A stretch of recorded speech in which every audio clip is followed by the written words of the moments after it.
show me how you move it. Go ahead, put your back into it. Do your thing like it ain't nothing to it.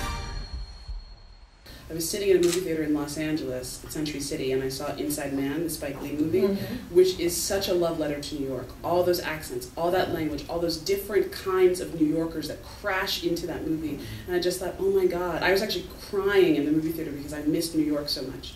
And I said, someday I will get back there and I will tell a story about how beautiful New York is and how amazing New Yorkers are. Welcome to the hottest club that New York's ever seen. Truth. People come here and become whoever they want to be. It's a fantasy. I'm actually from Connecticut, so outside of New York. And for me, and for Curtis in different ways, New York was the place, Manhattan specifically, that you wanted to get to. You were outside and you couldn't get there, right? And that represented the promised land and the place to achieve. And so much of the show for me is about that. So in our lead, in James Goes St. Patrick, we have someone who's going through a transformation, who wants to change his life from what it is to something better and bigger and more legitimate.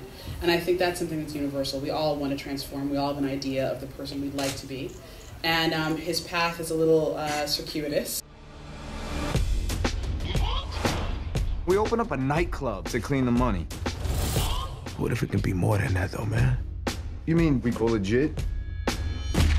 Live happily ever after? And his family members, I think we've all been in a situation where people in your family or people in your background don't want you to change. They like the status quo. We met. What'd you think I was gonna be? The biggest drug dealer in New York City. Your nightclub's the opportunity of a lifetime. We have everything. I wanted to stay this way. The reason why they gave it that name, The Fast Life, is because you die or go to jail faster than usual. True. No, but in this the concept of the actual characters and the things that I've seen and experienced is a lot of people have done that. So I think that the majority of them will identify with someone who's made this choice or someone that they can make reference to having an understanding of why they chose to go in that direction. We're not like these people, Ghost. This business gets dirty. There's a cost. We all start out small. Question is, what are you gonna make of yourself?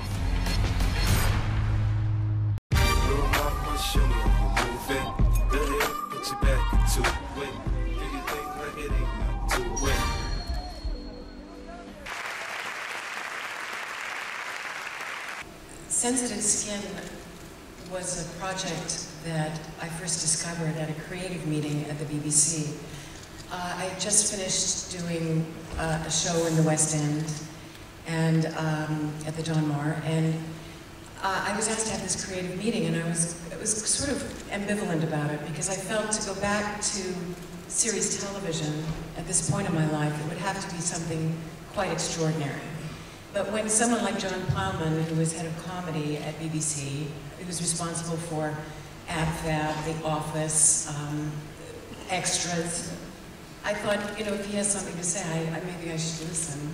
The story of a woman who is looking at her life that has a finite end to it and thinking, what have I not accomplished? What are the challenges left for me personally and even professionally?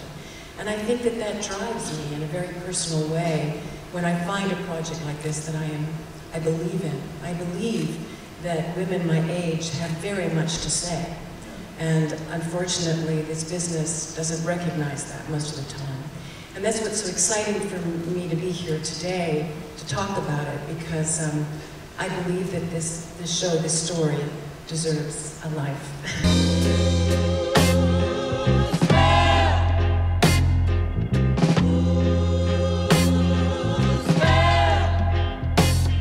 I put a spell on you.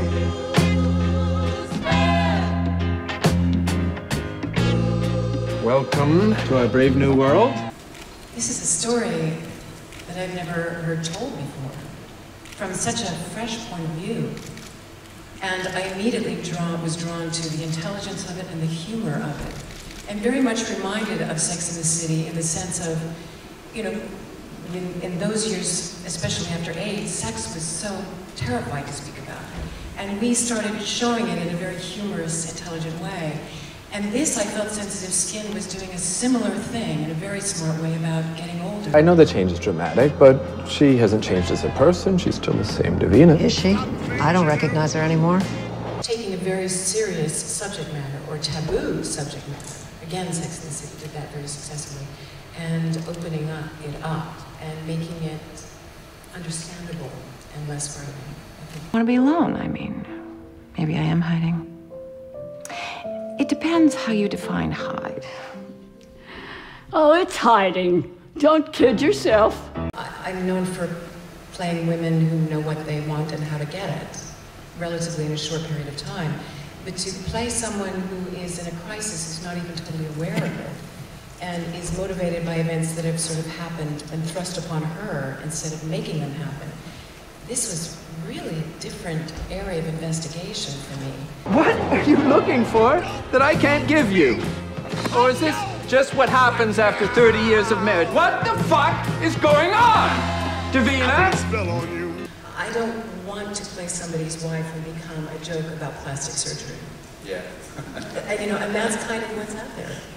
Or to play to a man with a man in his 70s, and he turns to me in a scene and he says, well, you know, we're the same age. I say, excuse me, you're not. But in those terms of Hollywood, you know, after 45, 50, you might as well be the same age. Look, my dear, if happy enough is good enough for you, then relax.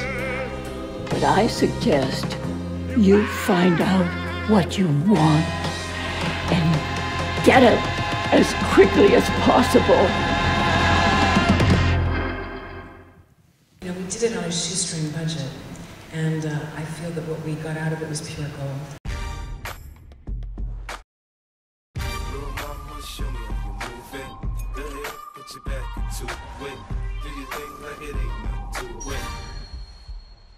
Congratulations.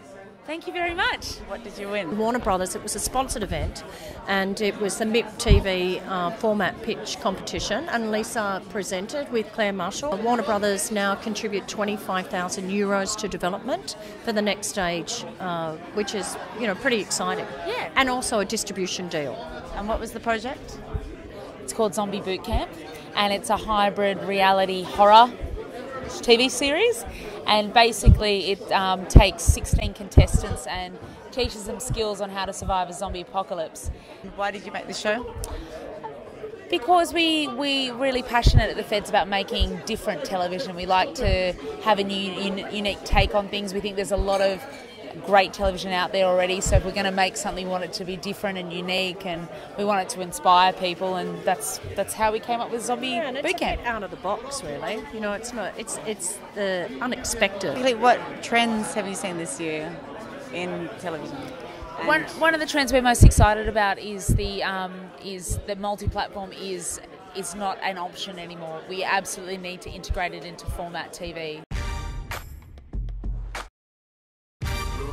Show me how you move it. Go ahead, put your back into it. Do your thing like it ain't nothing to it.